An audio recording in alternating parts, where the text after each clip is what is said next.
Extract 1. Questions 1 to 12.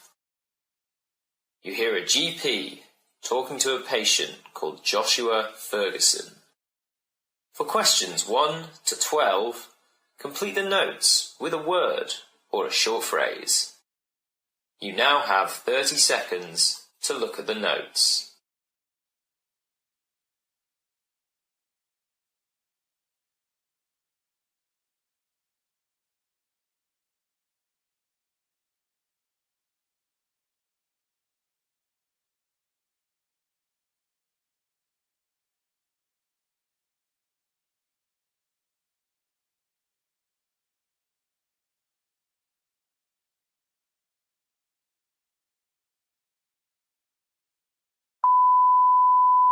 Hello, Mr. Ferguson. How are you feeling? Not so good. I'm not able to sit still, and the pain is so bad. You woke me up again last night. Oh, sorry to hear that. The analgesia we've given you should take effect very soon. In the meantime, can you give me a bit more information in addition to the consultation that we had earlier? Have you had any other symptoms? Yeah, I have. I vomited dark green liquid about 4 times. Okay, you vomited. But have you had any unusual bowel movements? Diarrhea, rectal bleeding? No, I haven't. Any pain from your loin to your groin or increased urination? Yes, the pain has spread. I also pass urine more frequently, around 5 times per night now. Do you have any previous conditions like appendicitis or irritable bowel syndrome? Yeah, I have irritable bowel syndrome and take mebivaline. I also take an all-in-one multivitamin. I'm not sure about the other one. What is it, appendicitis? Appendicitis is a painful swelling of the appendix, which is a small thin pouch about 5 to 10 centimetres, and is connected to the large intestine where stools are formed. Oh, and what causes that? Appendicitis typically starts with a pain in the middle of your tummy that may come and go. Within hours, the pain travels to the lower right-hand side, where the appendix usually lies, and becomes constant and severe. Pressing on this area, coughing or walking may all make the pain worse. You may lose your appetite, feel sick, and occasionally experience diarrhea. It usually requires an operation to remove the diseased appendix. I see. No, I don't think I've had that before. Have you had a recent colonoscopy? I'm not sure. What is that? A colonoscopy is a test that uses a narrow, flexible telescopic camera called a colonoscope to look at the lining of your large bowel. The doctor would have inserted the camera through your back passage. Yes, I remember that. They said it was normal. Good. A few more questions, if I can. Do you smoke, drink, or take any recreational drugs? Yeah, I smoke 10 cigarettes a day. I drink whiskey socially, about a small glass every week or so. I haven't taken any recreational drugs for about 20 years. I used to in my early 20s, but didn't everybody. Okay, thank you. Regarding your examination, your temperature was slightly raised, 37.5 degrees, but all of the vital signs were normal. There's obvious severe loin tenderness on the left side. Now, the test came back and showed a high white blood cell count and positive for microscopic amounts of blood in your urine. Taken together, your signs, symptoms, and investigation results suggest a diagnosis of renal uretic colic. But it could be several other diseases we need to rule out. But what is causing the pain? The pain, which we believe is renal colic, is caused by the dissension of the tube that collects urine from the kidney, because the kidney stone is lodged inside. The resulting pain normally spreads and can cause the symptoms that you described of increased urination and urgency. Is that why you took the X-ray? Yes, and the results should be back shortly. Approximately 90% of urinary tract calculi or stones may be seen on an X-ray. If the X-ray shows complete obstruction, I would like to admit you, especially as we already have evidence of infection in your blood, that is to say, raised temperature, raised white cells, and the analgesia we've given you doesn't seem to have worked very well.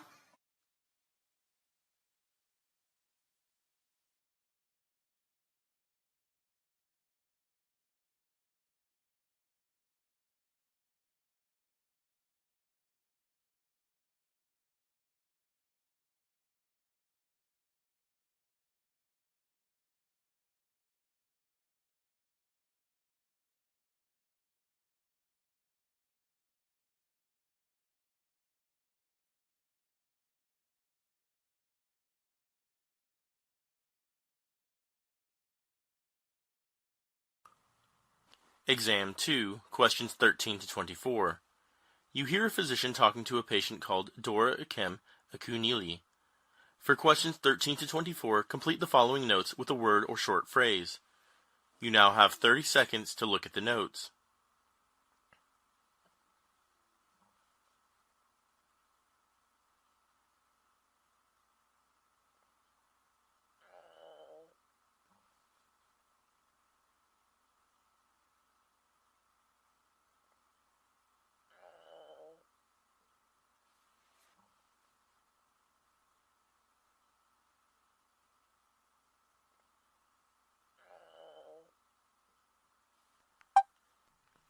Hello, good morning, doctor. Good morning. Be seated. What's your problem? Well, I have uncontrolled blood pressure, doctor. Very recently I had a cesarean section delivery. Okay. What's your age? 36, doctor. Do you have any chest pain or shortness of breath? No, doctor, but I have fatigue. Yes, I get tired soon. You had any previous illness or surgeries? I have the history of hypertension, gestational diabetes mellitus. Do you smoke or drink? No, doctor. Do you have any family history of coronary artery disease? No, doctor. Okay. What medications are you taking? Cardizem and metoprolol were discontinued. Started on hydralazine 50 milligrams thrice a day and labetalol 200 milligrams twice a day. Hydrochlorothiazide and insulin supplementation. Are you allergic to any medications? No, doctor. Well, your physical examination report shows pulse of 86, blood pressure 175 over 86, afebril, and respiratory rate 16 per minute. Neck veins are flat.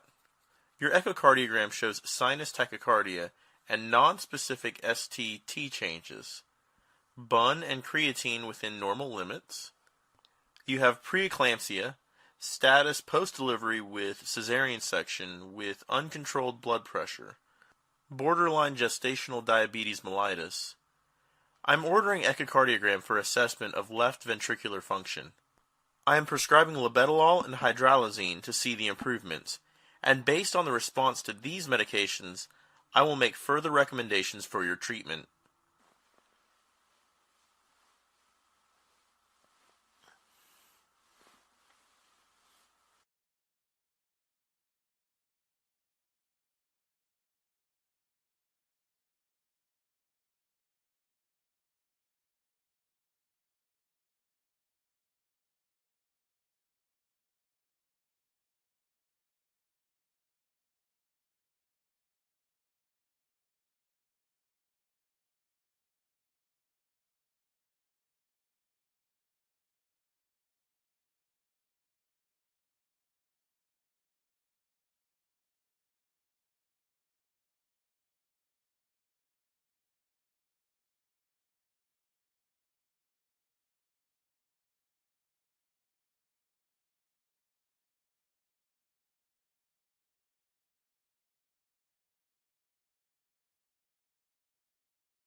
Part A. Now look at Part B. Part B. In this part of the test, you will hear 6 different extracts. In each extract, you'll hear people talking in a different healthcare environment. For questions 25 to 30, choose the answer A, B, or C, which fits best according to what you hear. You will have time to read each question before you listen. Complete the answers as you listen to the audio. Now look at question 25. You hear a physician and scientist making an announcement on a finding. Now read the question.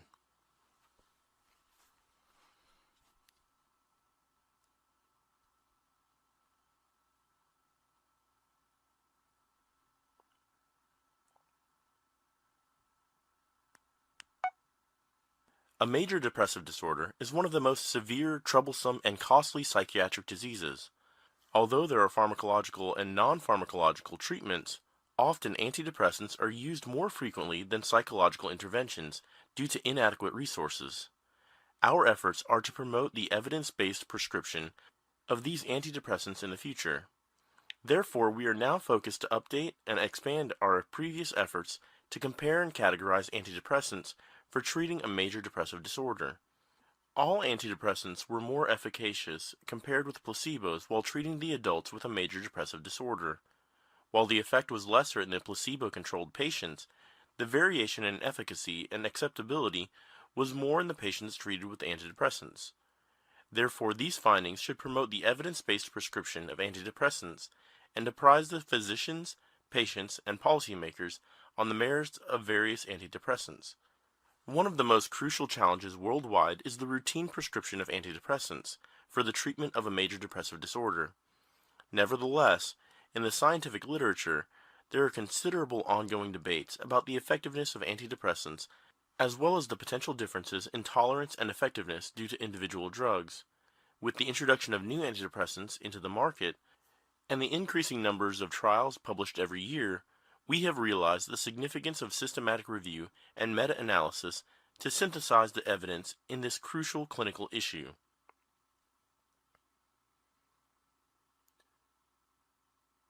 Question 26. You hear a physician explaining the issues involved in treating lower back pain. Now read the question.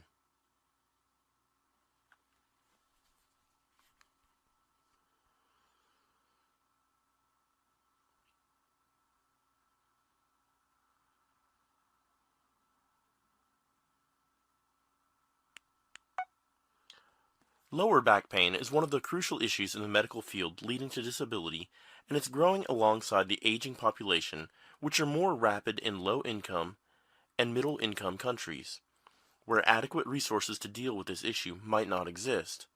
Therefore, the impacts are probably extreme in such regions. Most of the lower back pain issues are unrelated to particular identifiable spinal abnormalities, and this announcement is an alert for action on the global issue of lower back pain. Typically, most of the clinical practice guidelines suggest similar approaches for the investigation and treatment of lower back pain. Their suggestions include the use of biopsychosocial strategy with initial non-pharmacological treatment, including the suggestion of self-management and resumption of exercises, normal activities, and psychological programs for those with continuous symptoms. Nevertheless, recommendations are mainly based on the trials exclusively from high-income countries, focusing mainly on treatments rather than its prevention. Therefore, there is a massive gap between evidence and the existing practice. Without the use of suggested first-line treatments and inappropriately high use of imaging, spinal injections, opioids, and surgery. Following similar strategies will never reduce back-related disability or its consequences in the longer run. The effective treatment will be those which align the evidence with practice, focus less on spinal abnormalities, and suggestions of activities including work participation. Although we have devised effective and promising solutions that require greater attention and intensive research to establish whether they are suitable for larger-scale implementation. These potential solutions include the redesign of clinical pathways, focused strategies to implement best practice, integrated health, and occupational interventions to reduce disability with prevention strategies.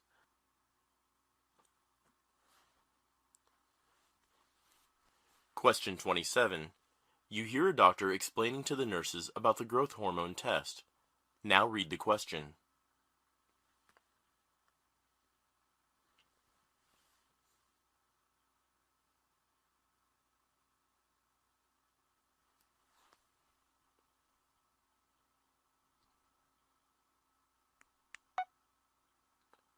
Growth hormone test.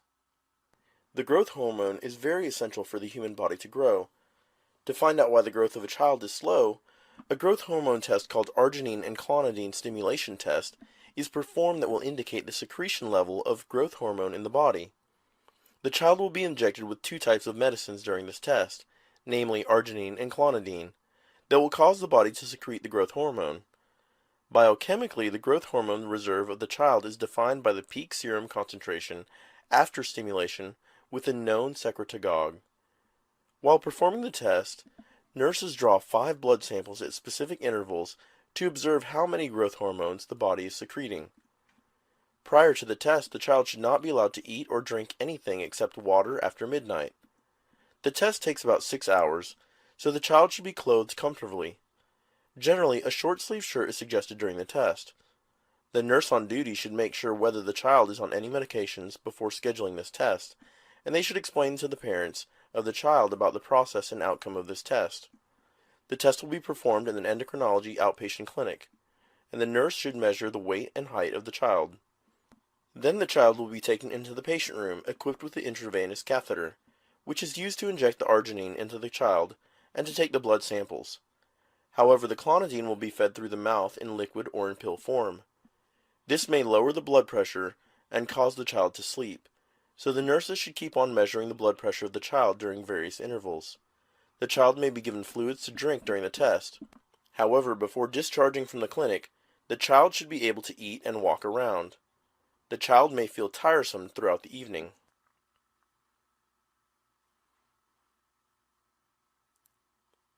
Question 28. You hear the announcement of a new milestone in cancer treatment. Now read the question.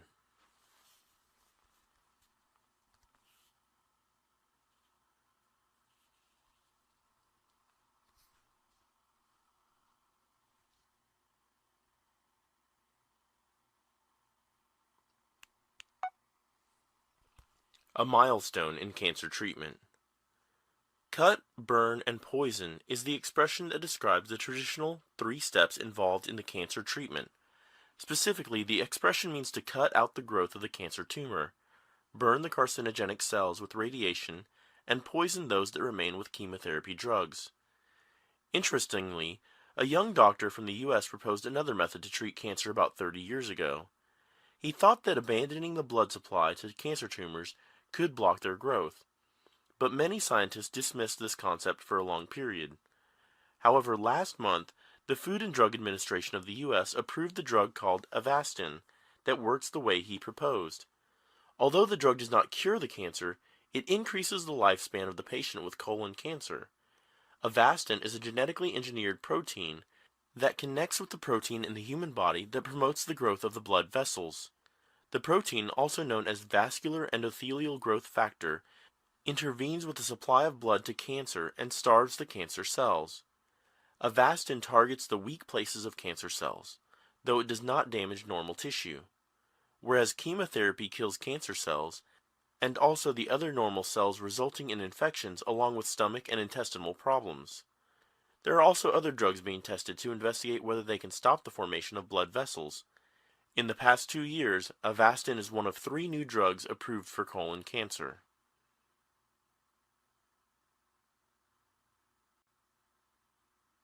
Question 29. You hear a physician explaining how to treat an intermittent explosive disorder. Now read the question.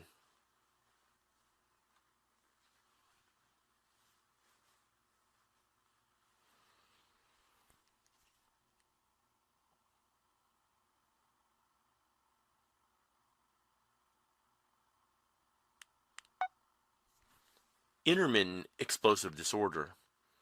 The intermittent explosive disorder involves spontaneous, impulsive acts of aggression that may take the form of spells or attacks. The symptoms may begin minutes or hours before the actual act. A person with the intermittent explosive disorder may have the frequent history of such occurrences.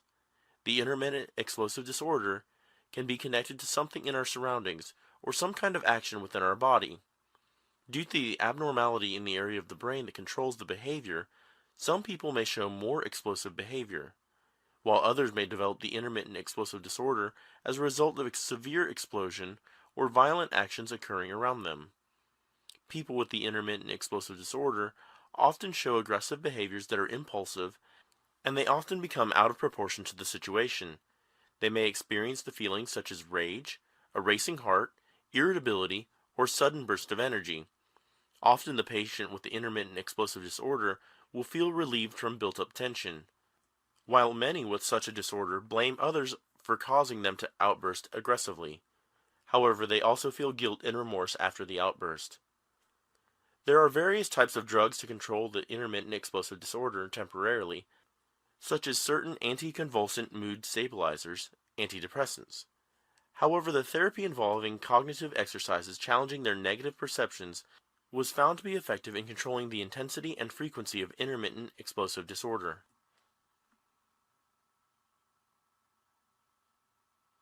Question 30. You hear a doctor briefing the junior doctors about trigger point injection. Now read the question.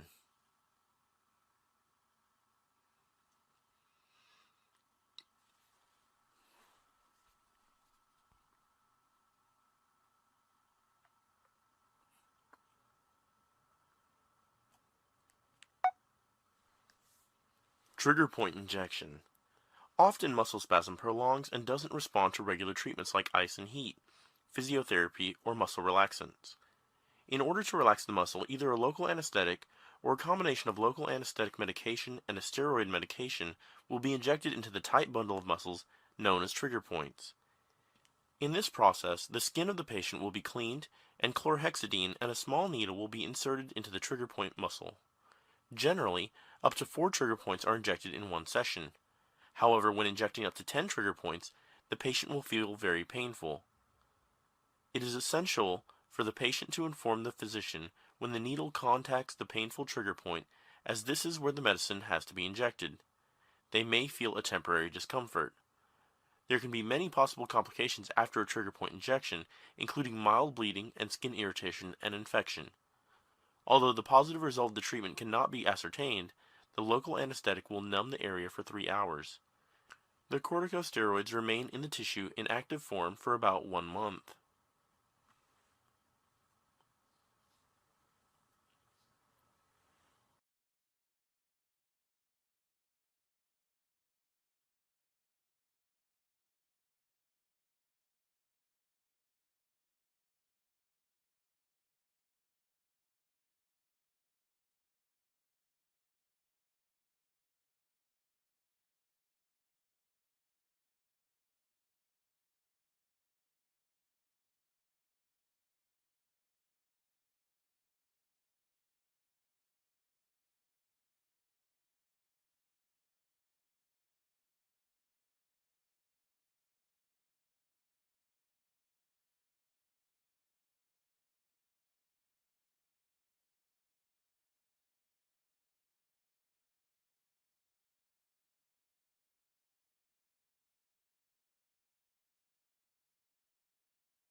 That is the end of Part B.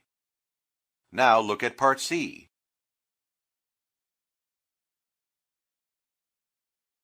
Part C. In this part of the test, you'll hear 2 different extracts. In each extract, you'll hear health professionals talking about specific aspects of their work.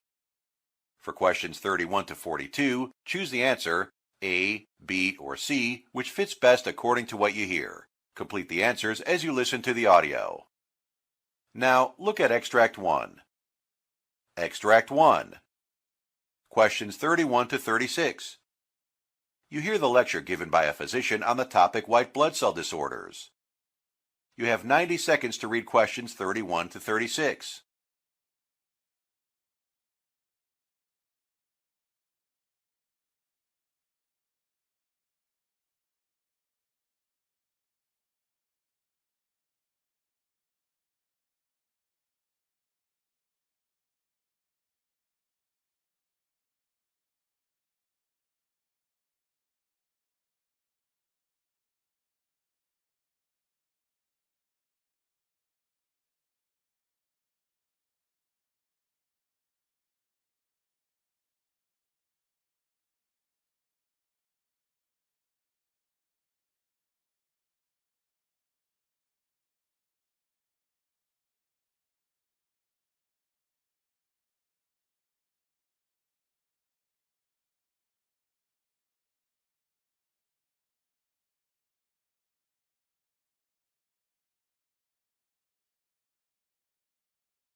White blood cells are predominantly involved in fighting infections and participating in inflammatory reactions, while red blood cells carry oxygen to the body.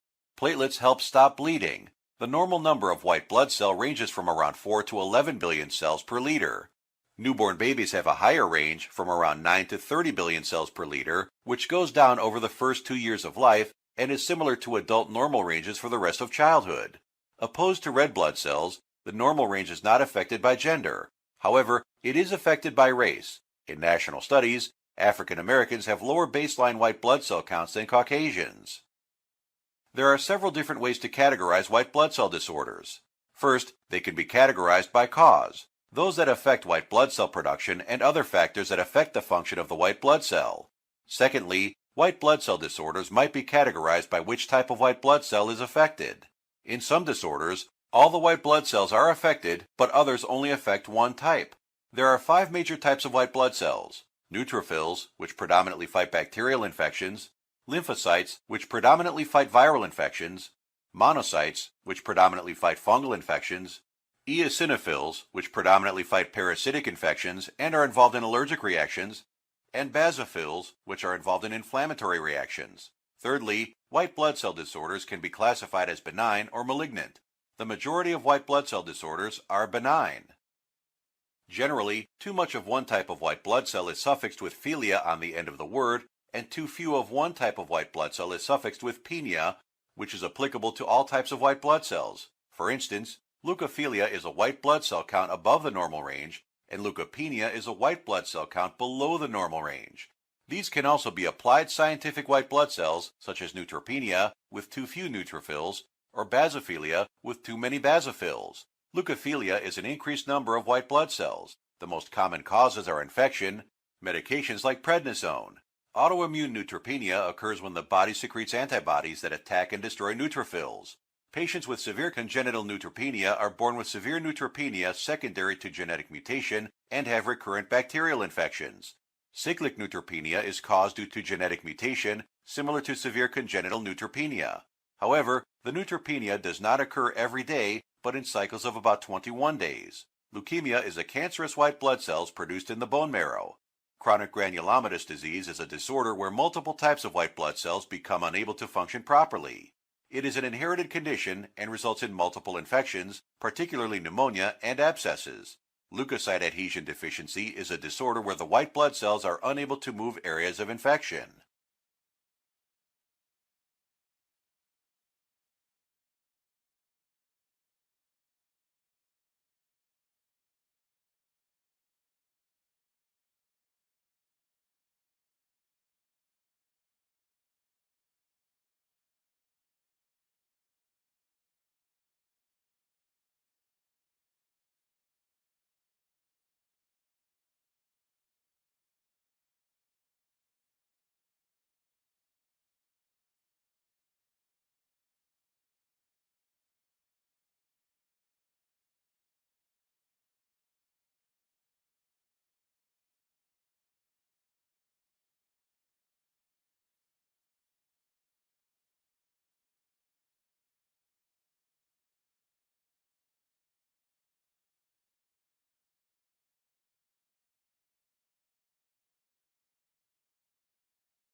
Now look at Extract 2.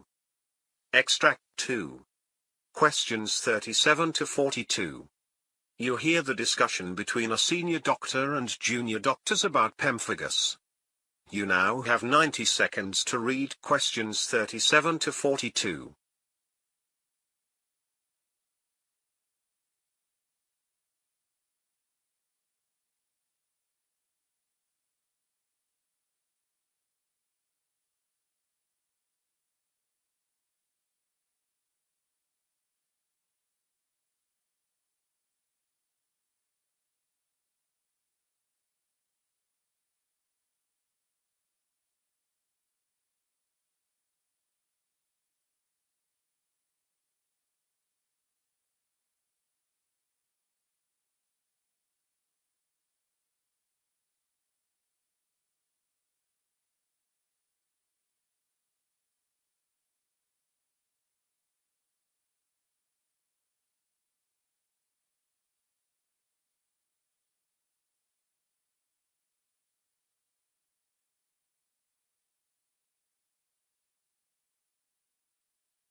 Hello, Doctor. Can you please explain what is pemphigus?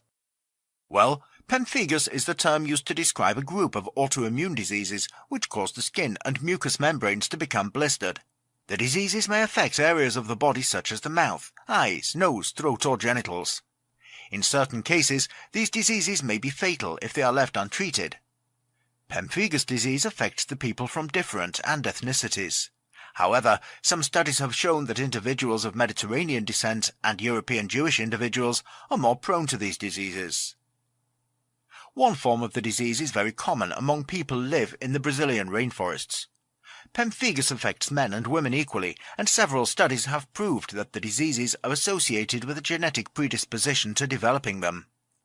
The onset of disease symptoms usually begins during adulthood, although symptoms have been found to occur in children. Depending on the layer of skin blistered and the location of the blistering, there are several forms of pemphigus. The blisters always appear on or near the skin surface. Pemphigus vulgaris is the most common form of pemphigus, which affects the mouth first. That can be painful. The blisters will start appearing on skin and mucous membranes that were looking healthy previously. They form inside the deep layer of the epidermis, making the skin so delicate that simply rubbing it with a finger causes it to fall off. Normally this kind of blisters heal without causing any scarring. However, some parts of the skin that have become pigmented may last several months. Pemphigus foliaceus is another common type of pemphigus, in which blisters or crusty sores initially develop on the scalp and face. However, other areas of the body, such as the chest, is affected at a later stage. Often the lesions are itchy, but are not as painful as those that develop in Pemphigus vulgaris. Areas of the skin may become moist, loose and scaly.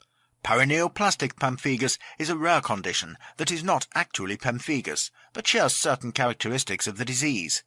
It develops in individuals with certain cancers and results in ulcers forming in the mouth and on the lips.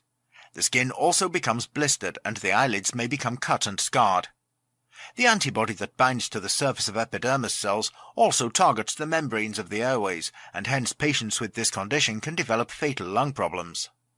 In the IgA pemphigus, the immunoglobulin A, an antibody different from other antibodies, is involved in other forms of the condition, binds to the epidermis cell surface. The blisters are similar to those that develop in Pemphigus foliaceus, but at times they are pus-containing bumps. IgA pemphigus is the least harmful type of pemphigus. Pemphigus vegetans causes thick sores to arise under the arms and in the groin area.